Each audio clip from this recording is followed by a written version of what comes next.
Hello, नमस्ते, आदाब, सत श्री अकाल। आप सभी का शचीज एकेडमी में एक बार फिर से बहुत बहुत स्वागत है। और आज हम डिस्कस करने वाले हैं लॉन्ग रन कॉस्ट रिलेशनशिप्स, जो बहुत ही इंपॉर्टेंट टॉपिक होता है आपके एग्जामिनेशन पॉइंट ऑफ व्यू से, बीबीए एमबीए दोनों के लिए, और डिफरेंट कॉम्पिटिटिव एग्जाम्स में भी ये आ जाता है। इसमें अंतर क्या होता है?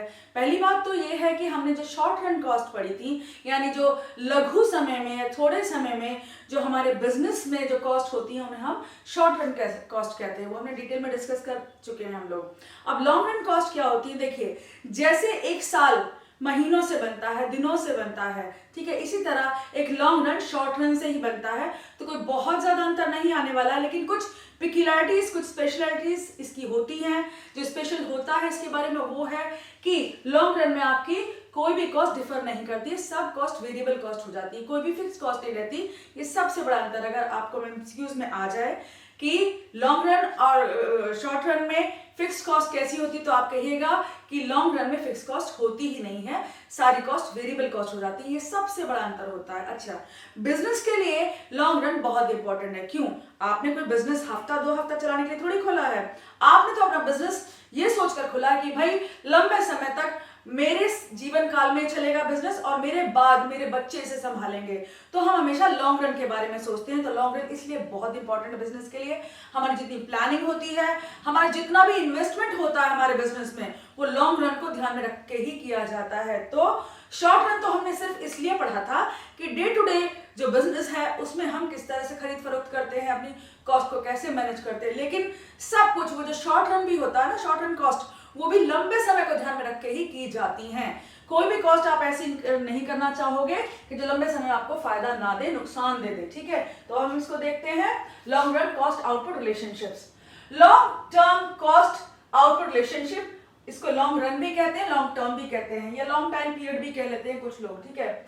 इन the long run all factors of production become variable. मैंने पहले बताया लंबे समय में कोई भी फैक्टर फिक्स नहीं रहता, सब वेरिएबल हो जाते हैं। क्यों?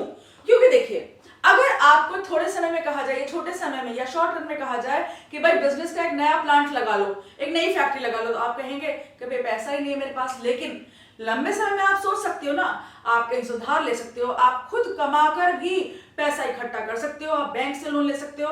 तो लंबे समय में यानी लॉन्ग रन में आप नई फैक्ट्री आसानी से डाल सकते हो। लेकिन शॉर्ट रन में ये आपके लिए पॉसिबल नहीं होता। तो फिक्स्ड कॉस्ट जो होती है वो लंबे समय में नहीं होती। सारे फैक्टर्स क्या होते हैं? वेरिएबल फैक्टर्स हो जाते हैं। कोई भी फैक्टर आपका फिक्स नहीं रहता। देखिए, प्लांट लगा सकते हैं आप, नई मशीनें ला सकते हैं आप, मतलब जितना चाहे आप प्रोग्रेस कर सकते हैं अपने बिजनेस में। तो कोई भी प्रोडक्शन या फैक्टर्स ऑफ प्रोडक्शन लंबे समय में वो क्या होते हैं? फिक्स नहीं होते, वेरिएबल हो जाते हैं। A firm can adjust its size and plant capacity to meet the change demand. अब थोड़े समय में मैंने बेकरी का एग्जांपल लिया था शॉर्ट रन में कि रातों रात आप नई बेकरी नहीं लगा सकते या महीने भर में भी नहीं लगा सकते। आपको बेकरी प्लांट लगाने के लिए कम से कम 6 महीने लग जाएंगे, क्योंकि पैसा भी इकट्ठा करना पड़ता है। देखिए, बिल्डिंग मशीन तो जल्दी आप कहीं से किराए पे भी ले सकते हैं, लेकिन उसके लिए पैसा चाहिए और पैसा इकट्ठा करने में आपको थोड़ा टाइम लगता है, ठीक है। तो फर्म जो है लंबे समय में अपना साइज बदल सकती है, प्लांट की कैपेसिटी, प्लांट क्या, फैक्ट्री, उसकी capacity.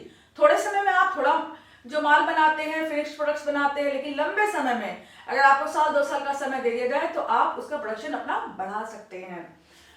To meet the change demand, अगर डिमांड चेंज होती है लंबे समय में तो आप फुल्ली उसको मीट कर सकते हैं, सप्लाई उतनी ही कर सकते हैं जितनी डिमांड है।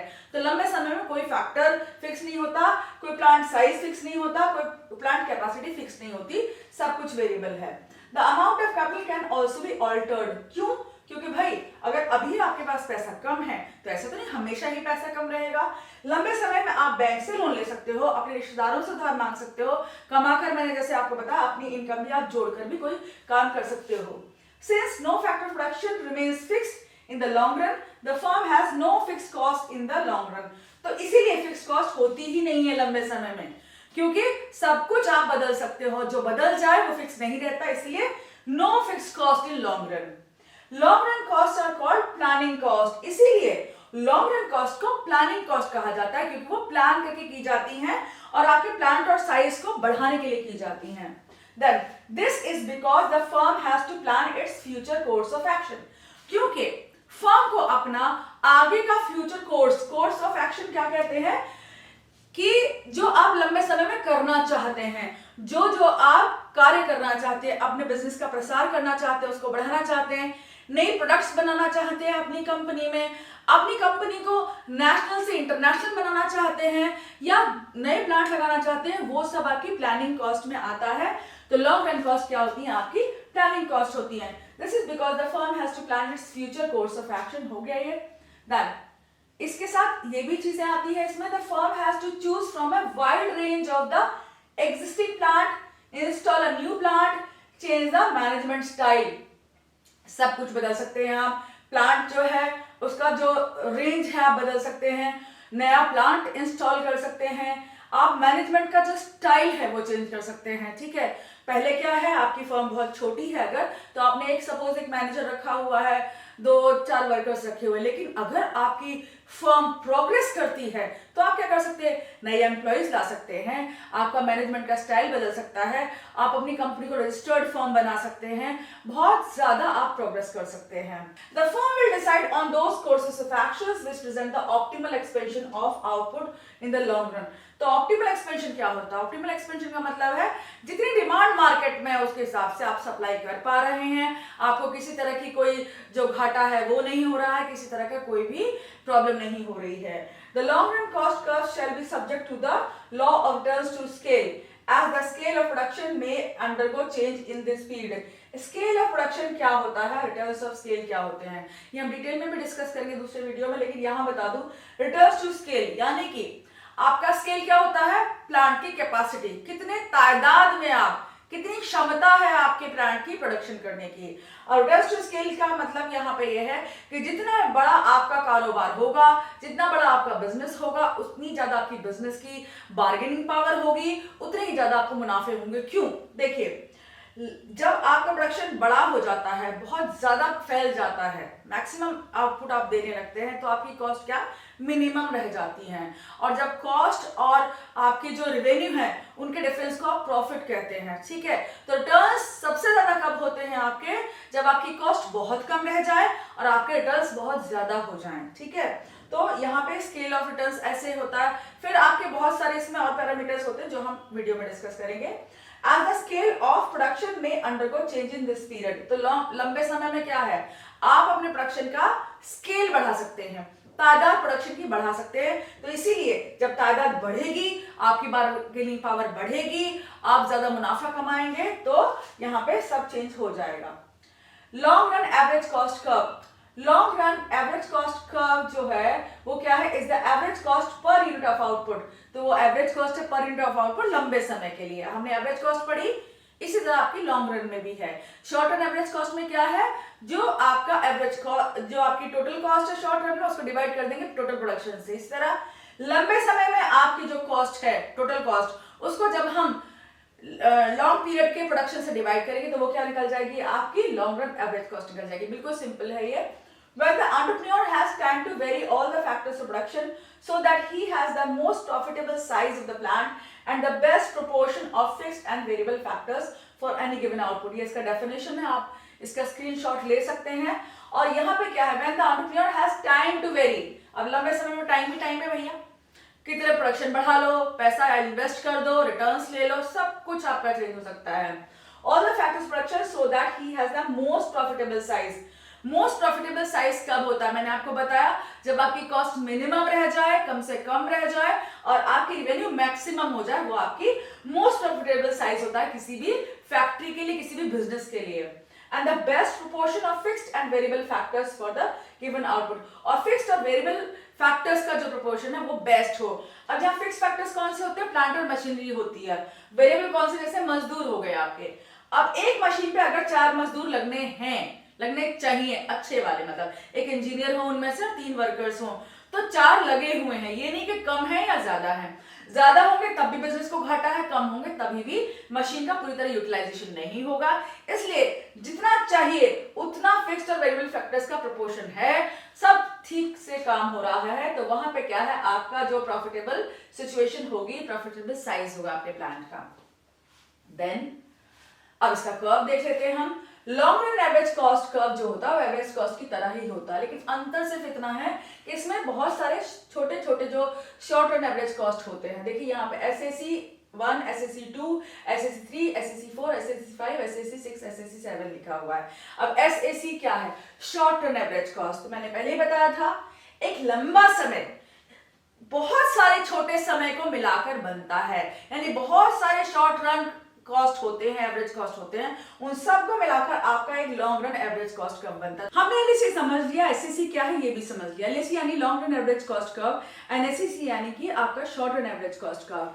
यहाँ पे हमने एक सैंपल भी रखा हुआ, लेकिन इसको बनाते कैसे हैं वो हम देख लेते हैं।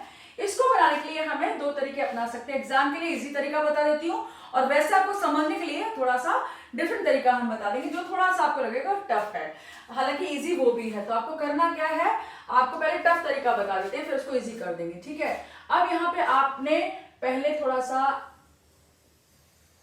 ये ले लिया, आपने एल शेप बना लिया। मैं हमेशा बताती हूँ एल शेप है आपका, ये आपका वाई एक्सिस हो गया, ये ओ, और ये आपका एक्स एक्सिस हो गया, ठीक है। अब यहाँ पे आपको करना क्या है कि आपको 4-5 short run average cost curve बनाने। वो बनाने कैसे हैं?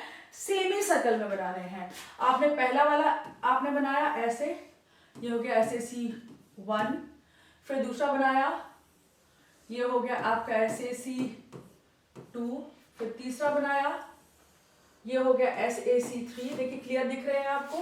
फिर आपने चौथा बनाया, ये हो गया SAC आपका 4, SAC3 था ये हमारा, और उसके बाद एक और बना लेते हैं, ये हो गया हमारा SAC5,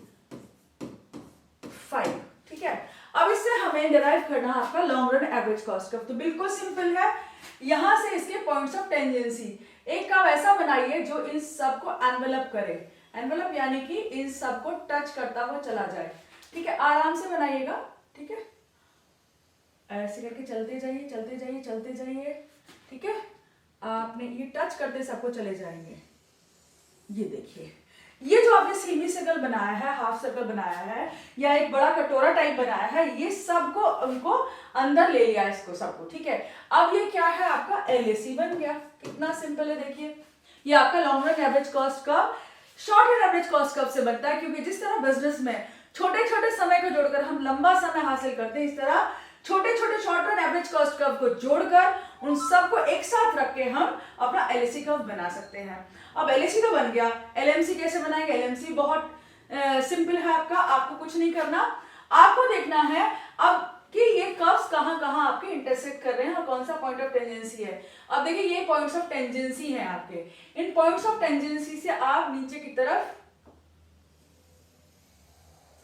लाइंस ड्रॉप कर दीजिए। यहां से ये पॉइंट्स ऑफ टेंडेंसी है, सबसे कर दीजिए।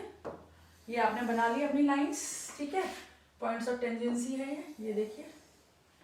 थोड़ा सा आपको पता है कि बोर्ड पर थोड़ा क्लियर नहीं आ पाता है ज्यादा, आप लोग अच्छा क्लियर कर सकते हैं, ठीक है ना। अब देखिए यहाँ पर, अब ये क्योंकि यहाँ है, इसको थोड़ा आपको ऊपर ले जाना पड़ेगा ऐसे करके, ये लाइन को ऐसे, ठीक है, क्योंकि हम ऊपर की तरफ इंटरसेक्शन देखेंगे, बस इसको ड्रॉ करिएगा आप ऊपर की तरफ। बाकी देखिए यहाँ क्या हो रहा है, अब ये तो आ रहा है नीचे। अब जो इंटरसेक्शन है वो क्या करती है, लाइन जो MC है वो इंटरसेक्ट करती है एवरेज कॉस्ट कर्व को मिनिमम पॉइंट पर। तो अब देखिए मिनिमम पॉइंट्स इसके ये हैं यहाँ पर, तो मिनिमम पॉइंट को टच ऐसे कर दिया, आप इंटरसेक्ट करते चले जाइए हर एक कर्व को, ऐसे ऐसे आपने इंटरसेक्ट कर दिया मिनिमम पॉइंट्स पर। अब देखिए ये करते चले गए, इसको भी हमें ऊपर लाना पड़ेगा ऐसे करके, और फिर इसको भी हमें ऐसे करके ऊपर की तरफ चले गए हम, ठीक है। अब ये MC है सारे, हमने जब इंटरसेक्ट किया है एवरेज कॉस्ट कर्व को, वो MC है आपके, MC1, MC2, MC3, MC4, ये वाला है आपका, हाँ ये वाला है MC4, एंड ये हो गया MC5 आपका। आप साथ के साथ प्रैक्टिस भी कर सकते हैं साथ में, ठीक है।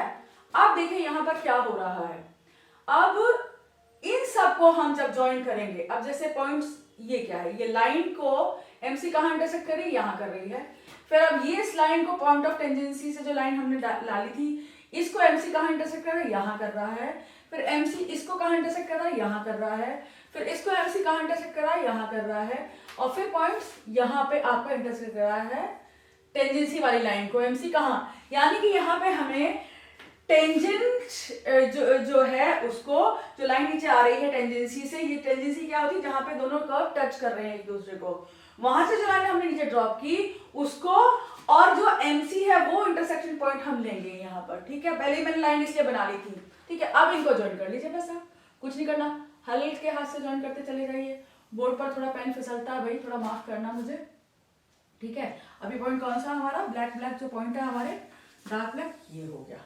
अब ये कर्व कौन सा हमारा, LMC, यहां से जो नीचे से जाता है। आपको पता होगा कि MC जो कर्व है वो एवरेज कॉस्ट को नीचे की तरफ से काटता है, तो अब हमारा जो लॉन्ग रन MC कर्व है वो भी देखिए LAC को कहां से काट रहा है, नीचे की तरफ से काट रहा है। ये हमारा हो गया LMC। तो हमने LMC भी डिराइव कर लिया, LAC भी डिराइव कर लिया, कितना सिंपल है। अब हम इसको इजी तरीका देख लेते हैं एग्जाम्स में, जो हम बहुत जल्दी से बनाना होता है, इतना टाइम नहीं होता, कई बार ये कर्व गलत भी हो जाता है, तो हम इसको इजी तरीके से बना सकते हैं। हमें X और Y एक्सिस बनानी है इस तरह करके, ठीक है। ये हमने X एक्सिस है हमारी, ये है हमारी Y एक्सिस।